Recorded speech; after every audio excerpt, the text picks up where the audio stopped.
Let's be honest. If you clicked on this video, there's a good chance this isn't the first time you've been used as someone's therapist. Maybe he calls it talking.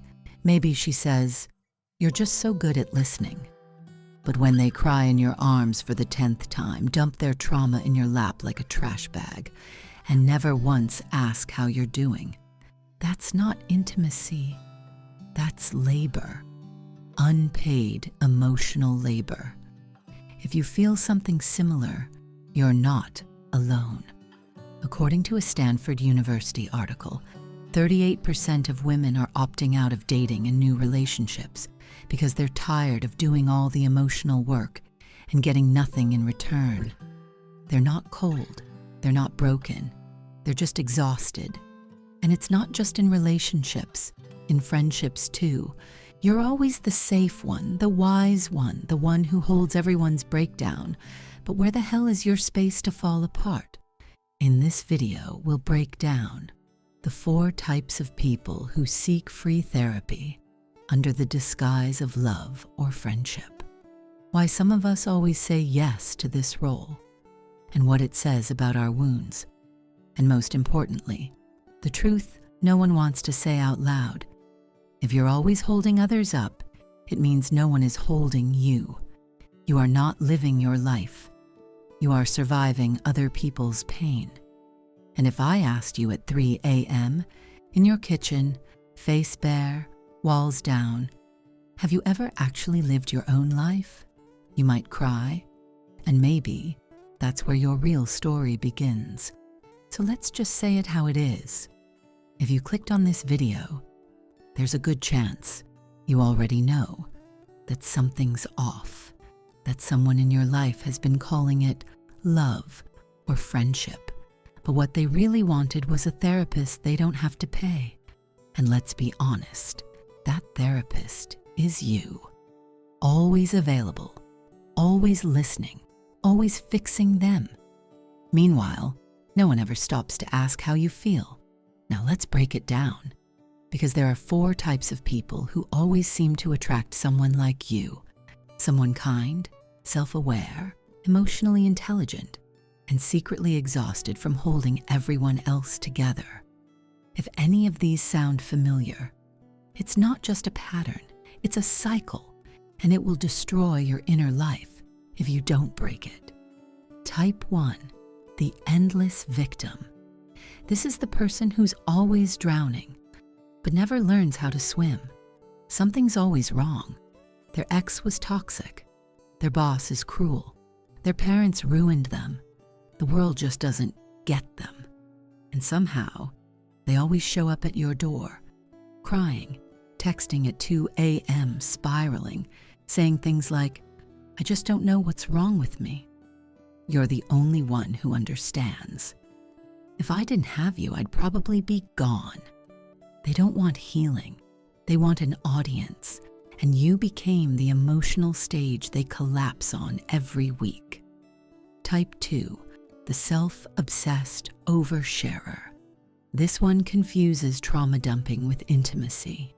You think you're bonding, but you realize they don't actually know anything about you because they never ask. Every conversation becomes a monologue. Their breakups, their inner child, their ex who ghosted them 5 years ago. They flood you with emotional sewage and leave before asking how you are. Their favorite lines? "You're such a good listener." "You always give the best advice. I can't talk to anyone else the way I talk to you." But the truth is, they never listen. They talk. You carry. And at some point you realize you were never friends. You were just the free upgrade from journaling. Type 3, the performer in crisis. This one's tricky because they don't seem broken. In fact, they often look like the most put-together person in the room. But behind closed doors, they're in full-blown identity collapse. They come to you not to heal, but to rehearse. They tell you about their career burnout, their marriage that's just a bit rocky, their spiritual awakening they read about on Instagram last night, and then they ask, "Do you think I'm a narcissist? What would you do if you were me? Do I even seem happy to you?" They're not looking for truth. They're testing lines. You're the mirror, and they're just checking how they look in their chaos. You think you're helping them face reality, but in reality, you're just a sounding board for their latest mask. Type 4, the parentified child. They've been emotionally neglected their entire life, and now, as adults, they try to reparent themselves through you. They don't just want support. They want structure, approval, permission. Every decision becomes a therapy session. Do you think I'm overreacting? Tell me if I'm doing it wrong. I need you to just tell me what to do. But it never ends. You're stuck in a loop. Caretaker, mentor, mother, father, emotional crutch. And the moment you set a boundary, they spiral because you were the one stable person they thought would never leave. And maybe you won't, because that's what good people do, right? But here's the thing. You're not their parent. You're not their therapist. You're a person with needs and a life and limits. Type 5, the therapist who secretly wants to be saved. This one might be you. The person who gives and gives and gives because deep down, they're waiting for someone, anyone, to finally give back. They fix others hoping someone will notice they're breaking too. But let's be honest, nobody comes. Because the world doesn't save martyrs, it just uses them. And that's a whole separate wound, a whole separate conversation. If this sounds like something you've lived, say it in the comments. Because maybe this deserves its own video. Maybe it's time we stop pretending we're just empathetic and start asking why we're addicted to helping the broken while bleeding silently inside.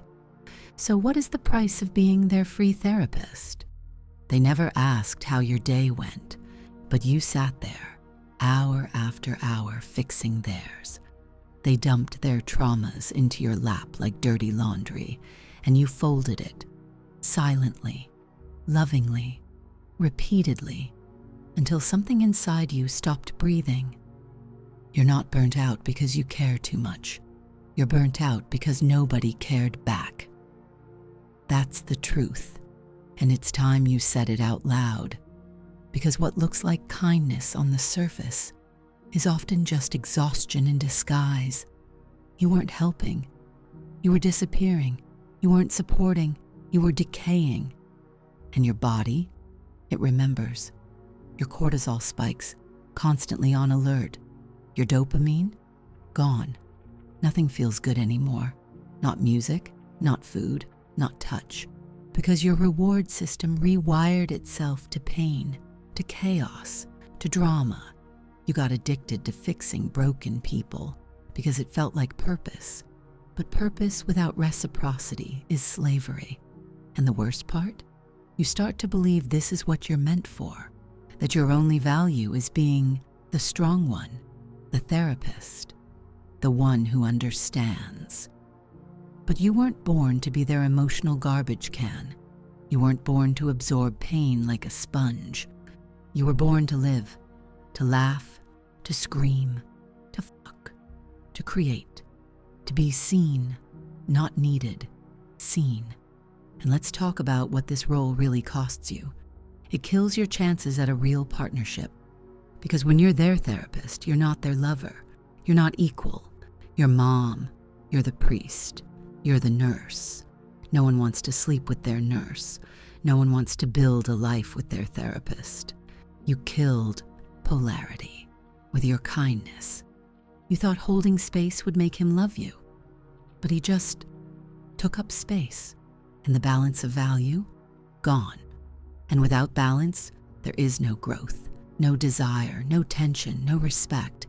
And the most painful thing, you waste years, not just minutes, not just nights, years where you should have been becoming, but instead, You were helping someone else become. And for what? No medal, no gratitude, just silence. Until one day, you try to say no and realize you can't. Because somewhere along the way, you gave up the right to your own boundaries. This is not a phase. This is not a cute little issue. This is an integral wound, a life script you didn't write, but followed anyway. And now you get to ask, is this the story I want to keep reading? Why you became the therapist in the first place?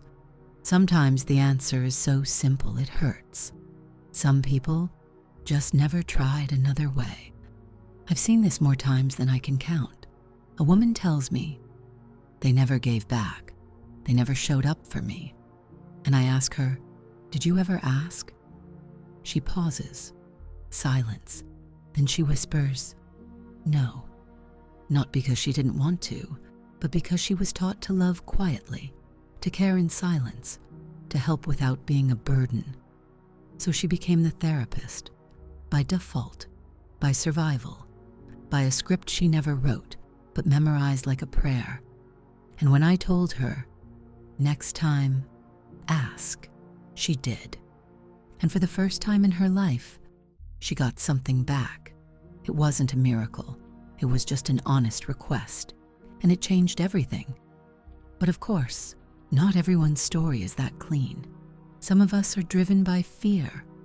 We think, if I stop being useful, they'll leave. If I'm not the strong one, no one will stay. If I don't fix him, he'll fall apart, and it'll be my fault. That's not love. That's anxiety wearing a caretaker's costume. Most of the time, this fear didn't start in adulthood. It started when you were the emotional support system for your own parents. When you were 10 years old and your father was depressed and your mom called you mature for your age. You weren't mature. You were surviving. And now, decades later, you're doing the same thing. With partners, with friends, with everyone. It's not because you're broken. It's because your nervous system still thinks love equals labor. Then there's the third layer, the performance. Some people help others not because they're kind, but because it makes them feel important, significant, like they matter. And maybe that's not inherently bad, but let me ask you, why do you need that feeling so badly? Where else in your life do you feel invisible? Because when your whole identity depends on being needed, you're one emotional collapse away from losing yourself. And finally, some of us just believe in fairy tales. We believe the world rewards kindness. We believe that if I'm good to others, they'll be good to me. But let's get real. The world doesn't work like that. Sometimes the more generous you are, the more people take. Sometimes the more forgiving you are, the more they hurt you. Sometimes being the light in someone's life just makes you a lighthouse in a storm they never planned to survive. And the brutal truth? You're not helping them.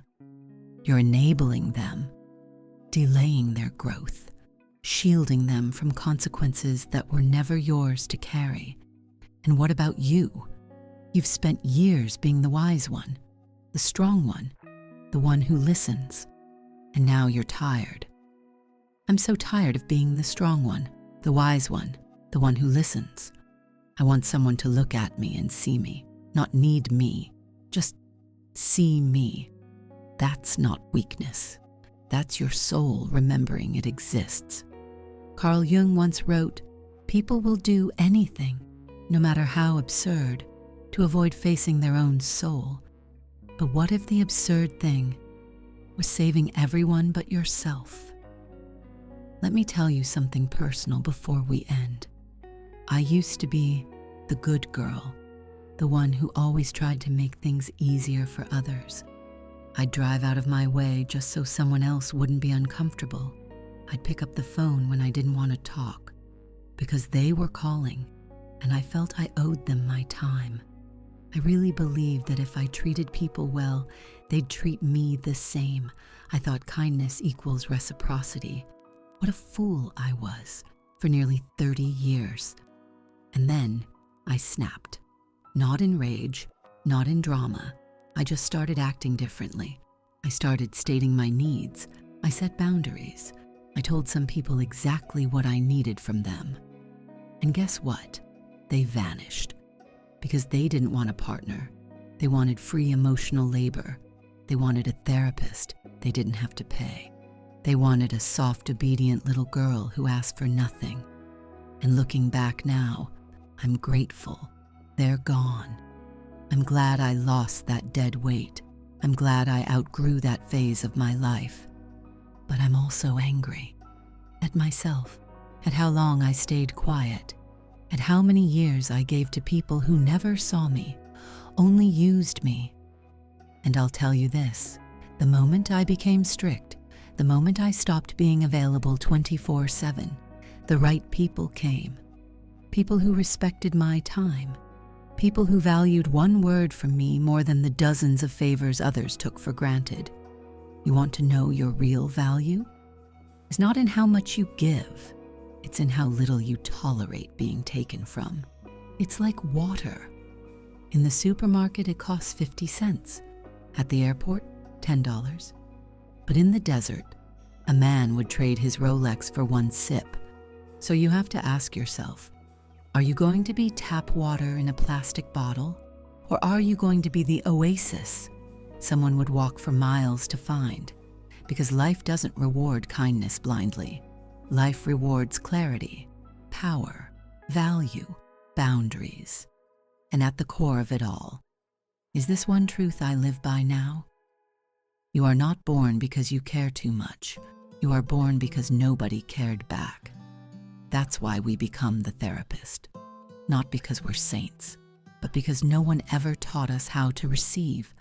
And now we learn. Now we change. Now we take our lives back. If this hit you, send it to a woman who needs to hear it. Because this channel is, she needs to hear this. 100 raw monologues for women who are done being quiet, done being used, and ready to rise. Drop a comment. Have you ever been the free therapist? At what age did you finally realize it was never love, never friendship, just emotional labor?